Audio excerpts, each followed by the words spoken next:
주님이 가르쳐 주신 기도 오늘 두 번째입니다. 이름이 거룩히 여김을 받으시오며. 이름이 거룩히 여김을 받으시오며.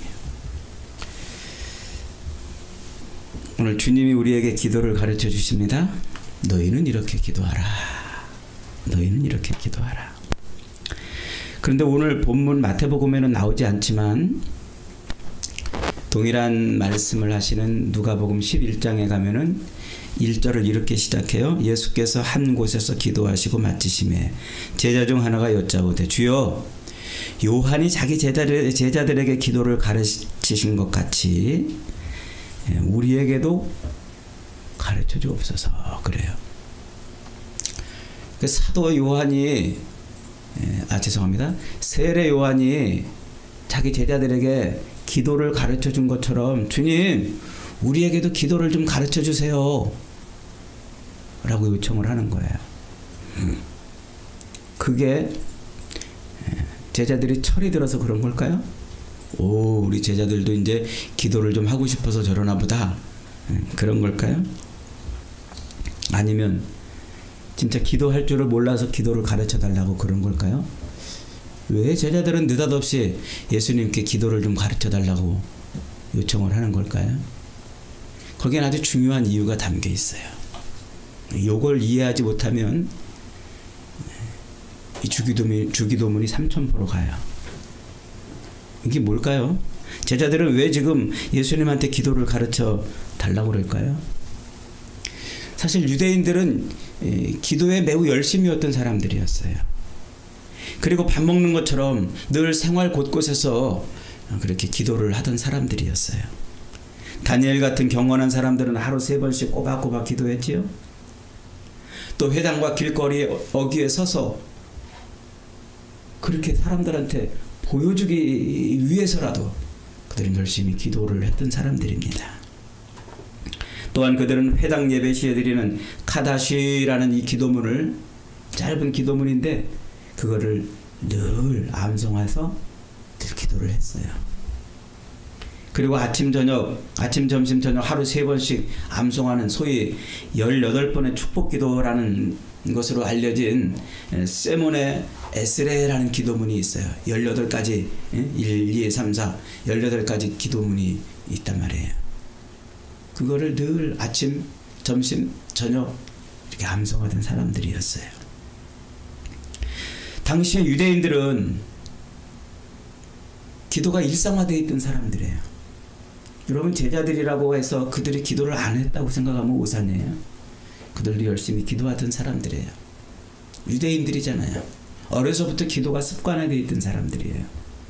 그런데 왜 갑자기 예수님한테 주님 우리에게도 기도를 가르쳐 주십시오 라고 하는 걸까요? 그들이 기도를 할 줄 몰라서가 아니고, 뭘 기도해야 될지 몰라서가 아니고 중요한 이유가 있단 말이죠. 예수님 당시에 유대인들에게는 메시아 사상이라는 게 충만했어요. 메시아 사상. 우리가 새벽마다 선지서 계속 묵상했죠?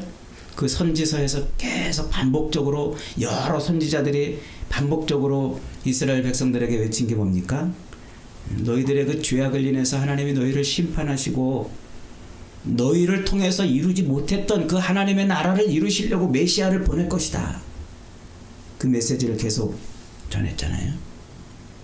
너희들을 통해서 이루고 싶은 것이 있었는데 너희들이 죄악을 인해서 그걸 이루지 못했기에 너희를 심판하시고 하나님이 너희들을 통해 이루지 못했던 그 하나님의 나라를 이루고 싶어서 메시아를 보내신다고 약속했단 말이에요. 여러 선지자들이 여러 각도에서. 그래서 그렇게 말라기 선지자까지 메시아를 보내시겠다고 하는 그런 이 예언을 듣고 헬라와 로마의 그 400년 동안 긴 그들의 통치와 압제를 받으면서 이스라엘 백성들에게는 이 메시아 사상이 충만했어요. 그래서 메시아가 빨리 와서 우리를 좀 해방시켜주면 좋겠다. 저 로마의 압제로부터 우리를 해방시켜주면 좋겠다. 저 로마의 그 통치 아래서 고통스러워하고 있는, 세금을 내야 되고 전쟁에 징발돼야 되고 고통스러워하고 있는 그 우리의 삶을 좀 메시아가 와서 건져줬으면, 구원해줬으면 좋겠다. 이게 메시아 사상이에요. 예수님 당시에 많은 사람, 아니 유대인들은 다 그런 사상에, 그런 생각에 사로잡혀 있었어요. 그러려면 메시아가 와가지고 그렇게 자기들을 구원하기 위해서 그들은 하나님 앞에 기도합니다. 하나님, 메시아를 우리에게 보내주세요. 그러면서 나름대로, 자기들 나름대로, 자기들 방식으로, 자기들이 추구하는 방식으로 그렇게 메시아가 와서 그런 나라를 회복시키기를 원해요. 그래서 바리새인들은 율법을 철저히 지키면서, 그 율법을 지키면서 메시아가 와서 그 율법을 통해서 우리를 완전히 새롭게 하는, 율법을 새롭게 하신다고 했으니까, 그 율법으로 완전히 우리를 통치하신다고 그랬으니까 그런 나라가 되기를 원합니다. 그래서 바리새파들은 바리새 운동을 벌이는 거예요. 율법에 집중해서 율법으로 하나님의 나라가 이루어지기를 열망하는 그런 사람들이 바리새파예요. 그들은 그걸 기도했어요. 메시아가 빨리 와서 율법이 완성되고 율법이 성취되는 그런 나라를 이루어 주옵소서.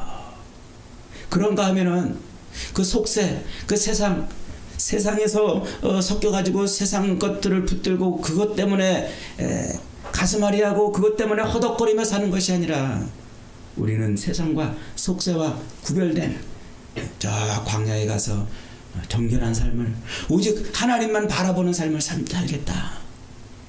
그런 사람들이 에센파야. 쿰난 동굴에 들어가서 그들은 세상과 단절하면서 오로지 영적으로만 하나님과 교통하는 삶을 살고 싶어 했던 거예요. 이 에센파 운동이 벌어지는 거예요. 그들도 그렇게 기도했어요. 하나님, 저 더럽고 악한 세상을 메시아가 와서 멸해 주시고 거룩한 하나님의 나라가 이루어지기를 원합니다. 이게 그들의 기도예요. 그런가 하면 열심당원들도 있죠. 그들은 헤롯 궁에 달려가서 그 궁정 앞에서 데모를 하고 테러를 일으키고 로마군을 향해서 계속해서 테러를 일으키는 그런 열심당원들. 그들은 그런 방식으로 메시아가 오기를 원했어요. 예수님이 그런 방식으로 와서 자기들을 돕지 않는다고 예수를 팔아넘긴 그 가룟 유다 같은 사람이 열심당원에 속한 사람들이에요. 그들은 그렇게 기도했어요. 메시아가 빨리 와서 저 로마 군대를 뒤집어 엎어 주시옵소서. 저 악한 세상을 뒤집어 엎어서 하나님의 나라가 이루어지기를 원합니다. 그런가 하면 세례 요한 같은 사람도 있어요. 세례 요한과 같은 사람은 또 회개하라, 천국에 가까웠느니라 하는 것으로 백성들을 깨우고 그들을 세례를 주고, 그들 방식으로, 세례 요한의 방식으로 하나님의 나라가 임하기를. 그래서 세례 요한은 자기 제자들에게 그걸 가르친 거예요. 야, 너희들 백성들이 빨리 회개하고 그들이 빨리 하나님 앞으로 돌아오기를 기도하거라. 그래 가르쳐 준 게 요한의 기도예요. 그러니까 바리새 운동이든 에센파 운동이든 열심당원 운동이든 세례 요한 운동이든 이런 각 파들이 만들어져 가지고 자기들이 원하는 방식으로 메시아가 와서 세상을 바꿔주기를, 하나님의 나라가 이루어지기를 그렇게 열망하고 기도했단 말이에요. 그런 기도. 제자들이 예수님과 더불어서 이제 많은 사람들이 추종하잖아요. 제자들이 예수님에게 요구하는 거예요. 예수님, 우리의 슬로건은 뭡니까? 우리는 뭘 추구하는 겁니까? 우리는 어떤 메시아를 기다리고 있습니까? 우리는 어떻게 기도할까요? 각 분파들이 슬로건을 내걸고 그 슬로건을 이루기를 위한 메시아가 임해서 그 나라가 이루어지기를 위한 기도를 하는 것처럼 제자들이 그런 기도를 요구하는 거예요. 우리의 슬로건은 뭡니까? 주님이 기도하는 기도가 뭡니까? 어떤 메시아를 우리는 기다려야 됩니까? 그런 소망을 담아서 기도문을 만들고 그것을 제자들에게 가르쳤던 거죠. 그래서 주님을 따르던 제자들이 예수님한테 물어보는 거예요. 우리는 뭐라고 기도할까요? 우리는 뭐라고 기도할까요? 거기에 대해서 주님이 지금 이렇게 말씀하시는 겁니다. 너희는 이렇게 기도하라. 너희는 이렇게 기도하라. 그리고 그 기도의 첫 마디가 뭡니까? 하늘에 계신 우리 아버지요. 하늘에 계신 우리 아버지요. 이 누가복음 11장에 가면은 하늘에 계신이라는 말도 빠져 있어요. 그냥 아버지요 이렇게 시작을 해요. 아버지요. 아버지. 이 아버지라는 말은 헬라어로는 파테르. 그 당시 예수님이 주로 쓰던 말 아람어로는 아바라는 말이에요. 아바 아버지요 이렇게 부르잖아요. 그 말이 뭐예요? 아빠라는 말이에요. 아빠. 우리말에 아빠 부르는 말이에요. 혈통적으로 아버지와 아들 관계를 지칭할 때 쓰는 용어가 아바, 파테르, 아빠라는 말이에요. 아빠라는 말. 자기 친아버지, 혈통으로 친아버지가 아니면 어린 아이가 자기 아버지한테 아빠 안 하잖아요. 그 꼬마 저희가 봤어요. 입양돼가지고 처음에 이렇게 왔던 아이가 아버지한테 아빠라고 불러보라니까 아빠라고 못 부르는 거예요. 자기가 혈통적으로 저 사람이 내 아빠가 아니라는 걸, 내가 저 사람의 친아들이 아니라는 걸 아니까 선뜻 아빠 못 부르고 불러봐 그러니까 아버지 이렇게 부르는 거예요. 이 아빠는 그런 의미예요. 혈통적으로 아버지와 아들 관계를 지칭하는 말이란 말이죠. 구약 성경에서는 단 한 번도 하나님을 이렇게 혈통적으로 아버지와 자식의 관계로 표현되는 그런 부름이 한 번도 없었어요. 간혹 하나님께서 이스라엘 백성들을 향해서 내 자식이요, 내 아들이요, 내 딸이라고 이렇게 더러 표현을 해서 아버지와 자식 관계로 표현하지만 그것은 혈통적으로 아버지와 자식 관계를 표현하는 것이 아니라 창조주로서 백성들을 창조해낸 그런 창조주로서의 그리고 피조물로서의 의미로 아버지라는 표현이 들어있지만 아빠라는 표현은 없어요. 그런데 예수님이 뭐라고 그런 거예요 지금? 아빠라고 부르래. 아빠라고 부르라고. 너 하나님을 아빠라고 불러. 하나님을 아빠라고 불러. 예수님께서 하나님을 아버지여라고 부를 수 있었던 것은 하나님과 예수님이 본질적으로 본체적으로 하나라는 거예요. 하나. 혈통적으로 하나라는 거예요. 혈통적으로. 진짜 성부 하나님과 성자 예수님은 하나이신 거예요. 성부로부터 나오신 거예요. 그래서 아버지요 부르는 거예요. 그 엄청난 의미.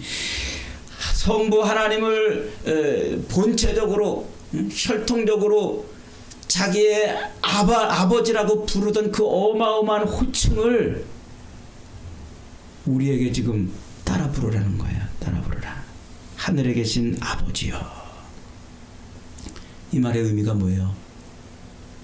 우리가 예수 그리스도의 십자가로 하나님을 아버지로 부를 수 있는 그런 존재가 됐다는 거예요. 그래서 요한복음 1장 12절에서 이렇게 말합니다. 영접하는 자 곧 그 이름을 믿는 자들에게는, 영접하는 자, 십자가에 높이 달리신 그 예수 그리스도를 영접하고 그 이름을 믿는 자들에게는 하나님의 자녀가 되는 권세를 주셨으니 이는 혈통적으로나 육정으로나 사람의 뜻으로 나지 아니하고 오직 하나님께로 난 자들이니라. 예수 그리스도를 십자가에 매달아 죽이시고 그 이름을 믿고 그를 영접하는 순간 그는 하나님과 본래적 혈통적 관계로 태어나는 것처럼 하나님이 그렇게 우리를 태어나게 하신다는 거예요. 여러분 이걸 믿으십니까? 네. 이게 우리가 구원의 의미예요. 이게 하나님을 아버지라고 부르는 의미란 말이에요. 하나님의 독생자이신 예수 그리스도를 십자가에 매달아 죽이시고 그 피를 뒤집어 쓰고 그 이름을 믿고 그를 영접하는 순간 하나님은 마치 혈통적으로 아버지가 아들을 낳은 것처럼 우리를 그렇게 삼아주시겠다는 거예요. 본래적 혈통적 관계로. 기도는 거기서 출발하는 거예요. 기도는 그렇게 부모와 자식이라는 관계가 성립되지 않고는 기도가 시작될 수 없는 거예요. 그래서 주기도문에서 예수님이 너희는 이렇게 기도하라. 하늘에 계신 우리 아버지여 라고 하는 거예요. 그러니까 기도는 창조주와 피조물 사이의 어떤 필요에 의해서 생겨난 것이 아니라 창세전에 이미 창조주 하나님과 성자 예수님 그 아버지와 아들 사이에 오고 갔던 교제와 교통, 그 대화가, 그 특권이 오늘 우리에게 주어진 게 기도예요. 아들의 성자 예수님이 성부 하나님과 교제하고 교통하고 대화하던 그 어마어마한 특권을 드디어 우리에게 열어주신 거예요. 아버지하고 대화할 수 있는 특권. 그러니까 예수님이 이 땅에 오셔서 습관적으로 기도하고 반복해서 기도하고 밤이 맞도록 기도하고 바쁘면 또 가서 기도하고 이적을 일으키기 전에 기도하고 수시로 기도하시잖아요. 예수님은 그분이 육신으로 오셔가지고 육신의 연약함 때문에 그 육신의 필요를 채워달라고 그래서 아버지에게 부르짖었을까요? 예수님이 힘이 없고 능력이 없어서 그래서 하나님께 도움을 구하는 그런 기도를 하신 걸까요? 풍랑을 잠재우시고 귀신을 쫓아내고 죽은 자를 살리신 능력의 주님이 힘이 없어서 그러신 것이 아니에요. 능력이 없어서 그러신 거 아니에요. 그 뭐예요? 아버지와 교제하는 거예요. 교통하고. 나는 아버지의 아들입니다. 나는 아버지의 뜻을 이루러 이 땅에 왔습니다. 아버지께서 내게 맡기시는 일을 하려고 왔습니다. 아버지께서 내게 맡기신 그 양들을 하나도 잃지 않기 위해서 내가 이 땅에 온 줄 믿습니다. 내가 이 사명을 잃어버리지 않게 해주시옵소서. 아버지, 내가 이 사명을 잃어버리지 않게 해주시옵소서. 내가 비록 육체를 입고 내가 비록 육신으로 이 땅을 살지만 그러나 아버지께서 내게 맡기신 그 일을 이루지 못하지 않도록 나를 붙들어 주옵소서. 그게 주님이 아버지와 교제한 기도예요. 주님이 피조물이 창조주한테 육신을 입고 이 땅에 살면서 그 육신의 필요를 달라고 구하는 것, 먹을 것, 마실 것, 입을 것을 구하는 것이 아니고 아버지가 자기에게 사명을 맡기사 이 땅에 보내신 그 사명을 빼앗기지 않고 놓치지 않고 잃어버리지 않고 그것을 이룰 수 있게 해달라고 아버지와 교제하고 교통하는 것이 그것이 기도란 말이에요. 인간의 몸으로 왔기 때문에 그 나약함을 인해서 하나님 앞에 엎드려 도움을 구한 것이 아니라 창세전부터 이 땅에 자기를 보내사 이루고 싶었던 그 일을 이루게 하실 아버지의 뜻을 잃어버리지 않게 기도하고 또 기도하고 대화하고 또 대화하고 간구하고 또 간구하고 그것이 기도란 말이에요. 그래서 하늘에 계신 우리 아버지여라고 기도의 문을 열으라고 그러신 거예요. 여러분, 예수님이 겟셋마네 동산에 올라가서 마지막 밤 기도하시잖아요. 왜 그 마지막 밤에 그토록 땀방울이 핏방울이 되도록 그렇게 고통스럽게 기도를 하셨을까요? 창에 찔리고 십자가에 못 박히는 게 두려워서 그랬을까요? 그 십자가에 매달리는 그 고통이 정말 인간적으로 그것을 받아들이기 힘들고 어려워서 그랬을까요? 그게 아니에요. 하나님하고 단절. 그 십자가에 매달아 아들을 십자가에 매달아서 죄인을 구원하시려고 하는 그 하나님의 그 뜻이 이루어지는 그 순간 하나님은 아들과 단절을 하시는 거예요. 하나님과의 관계가 거기서 끊어졌어요. 하나님의 침묵. 그 순간 하나님은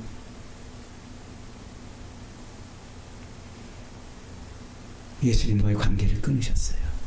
침묵하신 거예요. 그래서 예수님이 그러잖아요. 아버지 어찌하여 나를 버리시나이까? 어찌하여 나를 버리시나이까? 하나님과의 그 관계가 끊어지는 그 고통이, 그것이 고통스러워서 그 겟세마네 동산에서 예수님은 그렇게 처절하게 땀방울이 핏방울이 될 정도로 기도하셨던 거예요. 뗄래야 뗄 수 없는 그 아버지와 아들의 관계를 하나님은 그것을 끊으시면서까지라도 십자가에 그를 매달으실 수밖에 없으셨어요. 그것을 죄의 대가로 자기 아들을 십자가의 대속의 제물로 내던져야 했던 그 성부 아버지, 그 아버지의 뜻에 따라서 십자가를 짊어져야 했던 그 독생자 예수님, 그 둘 사이의 교제가 끊어지는 그 고통, 아버지가 자기를 저주의 희생물로 내어 던지는 그 고통, 그것을 온몸으로 받아들일 수밖에 없었기에 그 단절의 고통을 예수님은 아셨어요. 그것이 얼마나 두려운 것인가, 하나님하고의 관계가 끊어지는 것이 얼마나 두렵고 얼마나 고통스러운 것인가 우리 주님은 아셨어요.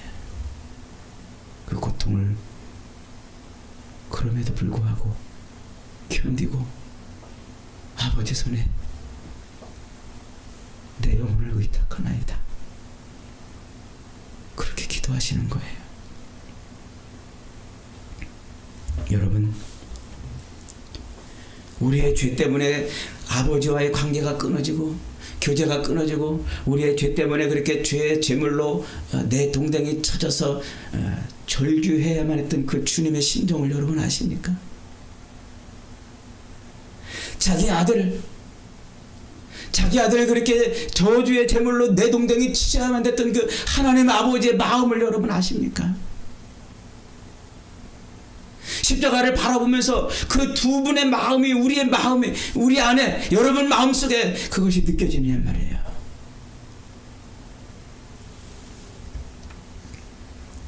그게 십자가의 사랑이에요.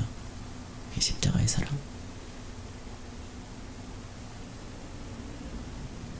기도는 바로 그 사랑의 관계에서 시작이 되는 거예요. 이 땅을 살면서 우리가 바라고 원하는 것을, 우리의 욕망을 채워달라고 간구하는 것이 기도가 아니라 나를 이 땅에 보내신 아버지의 뜻을 구하고 그의 나라를 구하는 교제와 교통, 그의 나라를 위한 그 삶을 잃어버리지 않게 해달라고 하나님 앞에 도움을 구하고 간구하는 것입니다. 이게 기도예요. 그래서 십자가에 매달리신 예수 그리스도를 통해서 우리는 하나님하고 뭐가 됐어요? 아버지라고 부를 수 있는 사이가 된 거예요. 아버지라고. 그래서 우리의 기도는 예수님을 떠나서는 존재할 수 없는 거예요. 그래서 우리의 기도는 예수 그리스도 안에서만 가능한 거예요. 지금까지는 너희가 내 이름으로 아무것도 구하지 아니하였으나 구하라 그리하면 받으리니 너희 기쁨이 충만하리라. 이게 주님이 우리에게 말씀하신 거예요. 주님 안에서만 우리의 기도가 가능하다는 거죠. 기도는 그렇게 하나님과 우리가 부자 관계, 부녀 관계가 먼저 전제되지 않고는 있을 수 없는 거예요. 이방인들이 자기 신 앞에 나가서 비나이다 비나이다 하는 것과는 차원이 다른 거예요. 차원이 다른.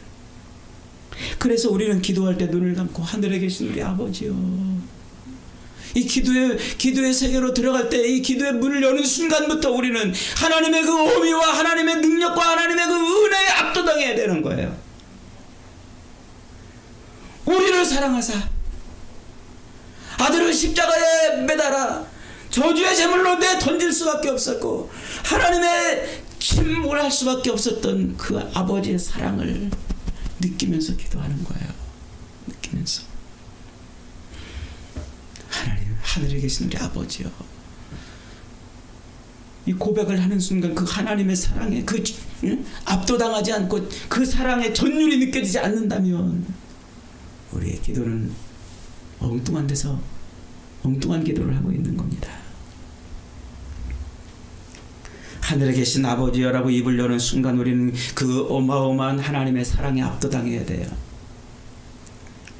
그 은혜 앞에서 우리의 온 몸과 마음이 떨리는 그 경외감이 우리를 지배하게 돼 있단 말이에요. 여러분 예수 믿으십니까? 십자가에 달려 죽으신 예수 믿으십니까? 그 이름을 믿으면 그 이름을 인해서 하나님의 자녀가 되는 권세를 받은 걸 믿으십니까? 그러면 여러분의 기도가 하나님의 그 놀라우신 사랑 앞에 아버지를 부르는 그런 기도의 문을 열고 들어가시는 건 줄 믿으시기 바랍니다. 그 어마어마한 사랑 앞에. 그게 기도예요. 그게 주님이 가르치시는 기도라고요. 그 어마어마한 하나님의 그 놀라운 사랑, 그 엄청난 하늘의 기도, 그것을 어찌 육신의 필요를 채워달라고 소리치는 이방인의 기도와 비교할 수 있겠습니까? 그것을 어떻게 무엇을 먹을까 마실까 입을까 외치는 이방인의 기도와 바꿀 수 있단 말입니까? 바꿀 수 없어요. 바꿔지지도 않고 바꿔서도 안 됩니다. 기도는 그렇게 아버지와 아들의 관계에서 아버지의 뜻을 이루기 위해서 아들을 이 땅에 보내사 그 아들을 통해서 하나님의 나라를 이루시려고 하는 그 아버지의 뜻이 이루어지기를 갈망하는 것, 간구하는 것, 그것을 놓치지 않아야 돼요. 그게 우리의 삶이에요. 예수 그리스도를 통해서 우리가 하나님의 사람으로 바뀌었다는 것은 이제 하늘 아버지의 사명을 받고 사는 사람이 된다는 거예요. 주님이 오실 때까지, 아니면 내가 죽어서 주님 앞에 서는 날까지 우리는 우리 인생의 사명이 그걸로 바뀐 거예요. 뭘로요? 예수님이 이 땅에 오셔서 하나님 나라를 성취하려고 하셨던 것처럼 우리 인생의 사명도 그거예요. 그것 때문에 사는 거예요. 그걸 위해 살고, 그래서 그것을 이룰 수 있도록 우리에게 기도를 가르쳐 주시는 거예요. 그 사명을 잃어버리지 않게 해달라고, 그 사명을 빼앗기지 않게 해달라고, 그 사명을 내동댕이 치지 않고 그 사명을 뒤로 감추지도 말고 하나님이 맡겨진 사명대로 살고 그것을 이룰 수 있기를 위해서 기도를 가르쳐 주시는 거예요.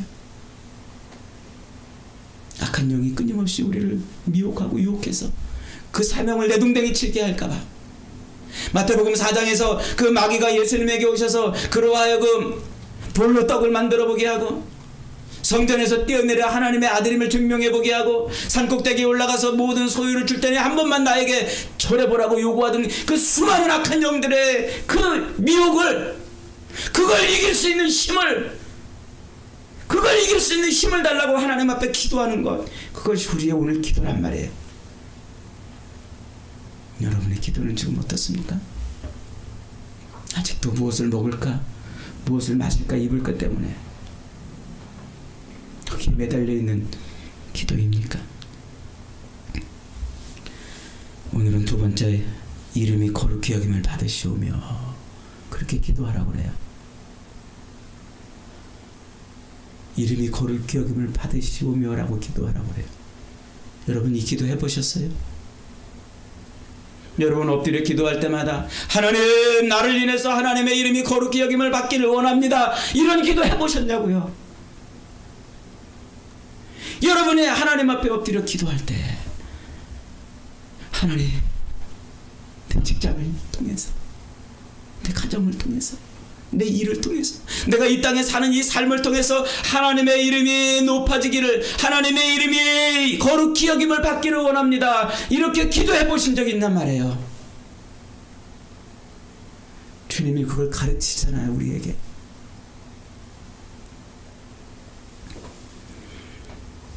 하나님이 거룩한 분이 아니라서, 그의 이름이 거룩하지 않아서 우리에게 거룩하게 해달라고 요청하는 걸까요? 여러분, 하나님은 이미 거룩하신 분이에요. 내가 거기에 뭘 보태서 하나님의 이름이 거룩해지는 게 아니에요. 하나님은 하나님 존재 자체가 이미 거룩하신 분이에요. 내가 그 이름에 뭔가를 덧붙인다고 해서 그분의 이름이 더 거룩해지는 것이 아니에요. 여러분 명품 가방 들고 다니면서 그 명품 가방에다가 여러분들이 원하는 치장을 막 붙이고 라벨을 새롭게 바꾸고 그렇게 합니까? 그래서 그 명품 가방이 더 아주 멋있게 되고 폼납니까? 손상될까봐, 혹시 라벨이 가려질까봐 그대로 들고 다니잖아요. 그대로. 그 자체로 이미 그 자체로 영광스러운 거예요.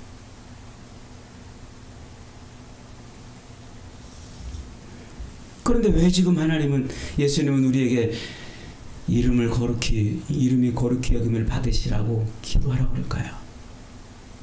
여긴 존재가 있어요. 존재가. 그게 뭐예요?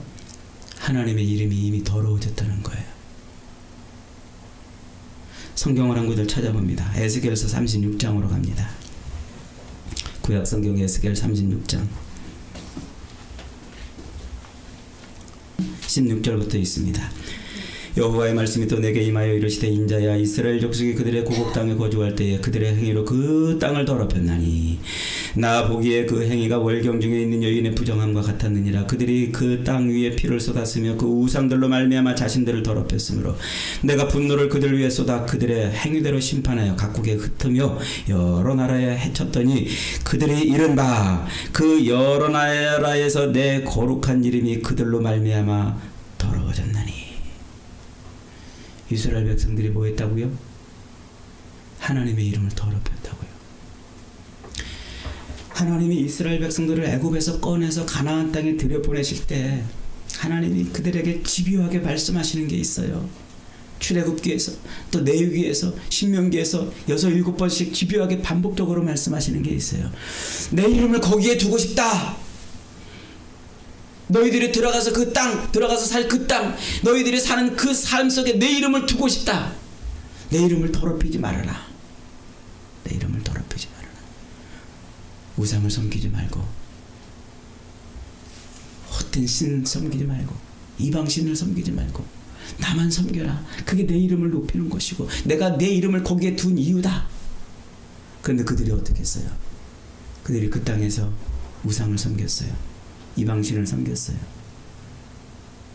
가증스러운, 하나님의 이름을 높이는 것이 아니라 이방신의 이름을 붙들고 살았어요. 그게 이름을 더럽힌 거예요.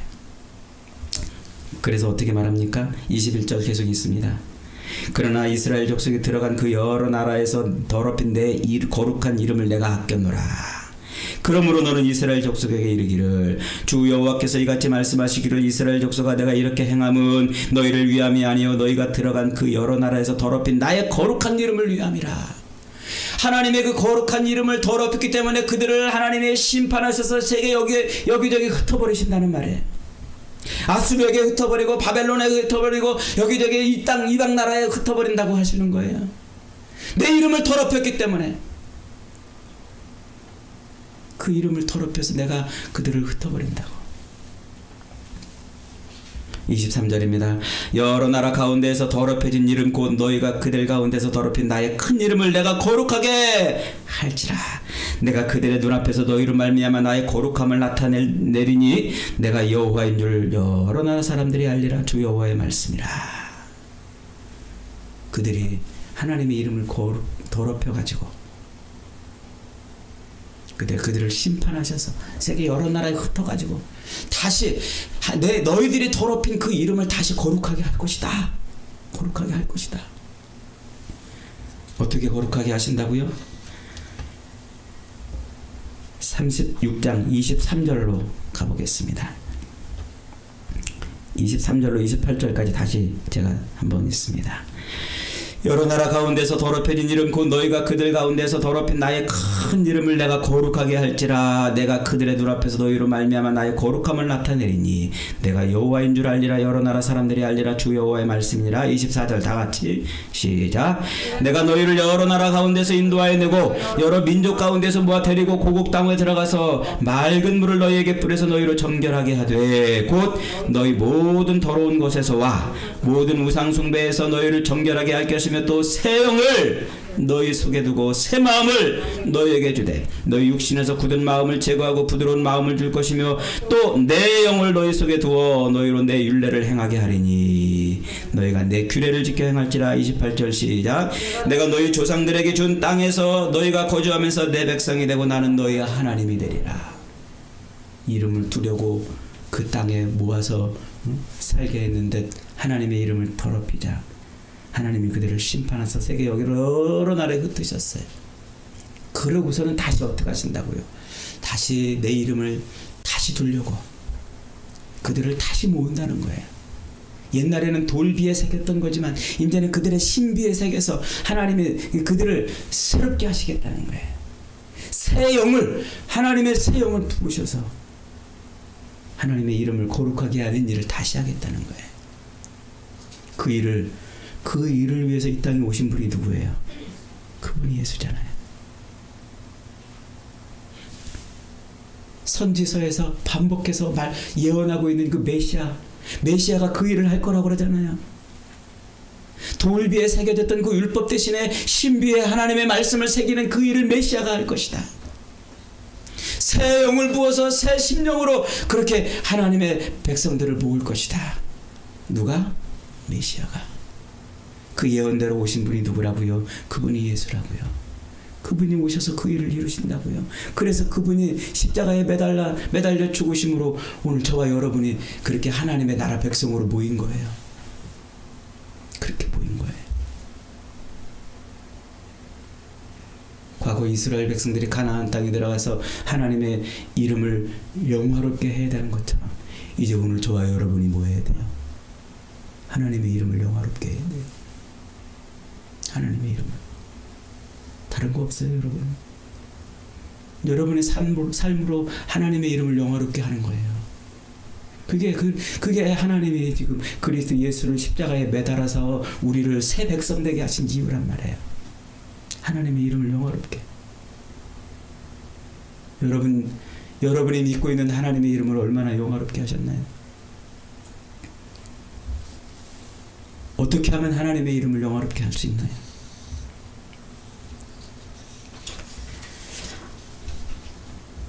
사도 바울은 우리에게 이렇게 말합니다. 그런즉 너희가 먹든지 마시든지 무엇을 하든지 하나님의 영광을 위해서 하라. 그 이름을, 하나님의 이름을 높여드리는 거예요.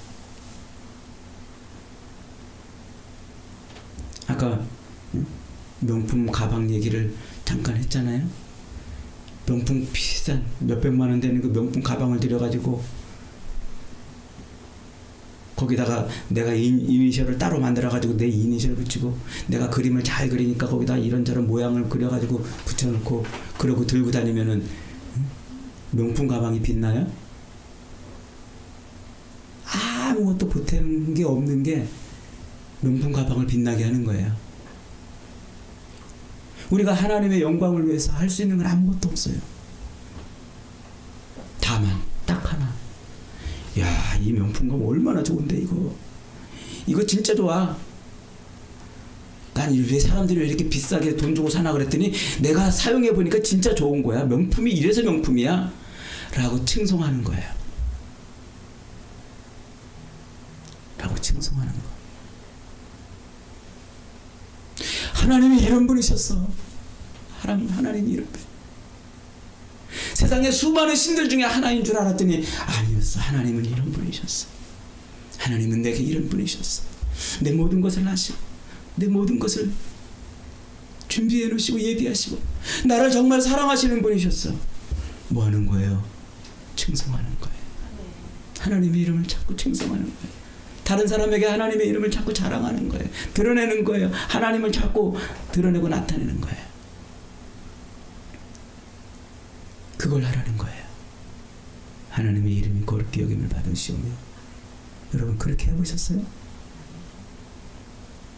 명품 가방은 침이 마르도록 자랑했잖아요. 하다못해 남들이 못 사는 거 그거 사면은 그거가 막 자랑하려고 그랬잖아요. 자동차를 승차감으로 타는 게 아니라 하차감으로 타는, 그건 자랑할지언정. 얼마 전에 제 동생 차를 이렇게 딱 탔는데, 제 동생 누군지 아시죠?